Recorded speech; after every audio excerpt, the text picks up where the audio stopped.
the mayors. This gentleman over here in the big picture was the mayor in 1903.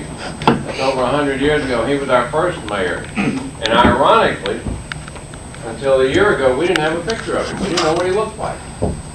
And his granddaughter, who's probably 70 years old, walked in one day and said, "This is my grandfather, and he was the first mayor of the city of DeRidder. Would you like to have a picture?"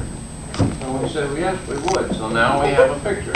And then after him came this fella, and then they go sort of like this. There's several of them I'll call attention to. This was an interesting gentleman. He was walking down the street one Sunday morning going to church, and somebody ran over him and killed him in a car. They never did find out who, by the way. This woman underneath was his wife. And after he was killed, well, they decided to make his wife mayor. So she became mayor. And then after she was mayor, we go over here to this gentleman, because this fella was their son. So we had 3 mayors from the same family in consecutive terms. And I think that's kind of interesting. This fellow up here I'm very fond of. This is my great uncle. His name is Mitch Roberts. Y'all are going to go see a fire truck in a moment. He was elected mayor in 1938, and then he was elected again 20 years later in 1958.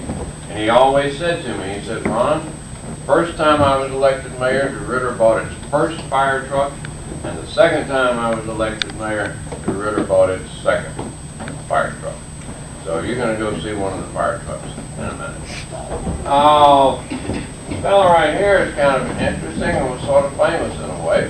His name was Arsan Stewart, and he was the mayor of DeRidder, and then he was a state senator, and then he became the head of the state highway department.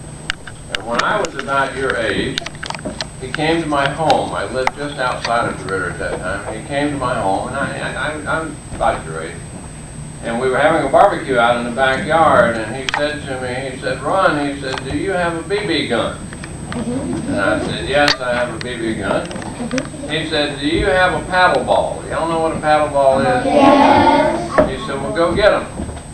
So I went and I got my BB gun and I got my paddle ball, and he immediately took his pocket knife and cut my ball off. Okay.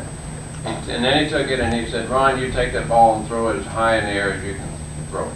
And I threw it as high in the air as I could throw it, and he took that BB gun and blew it right out of the air. So he was pretty good. He was pretty good. Now,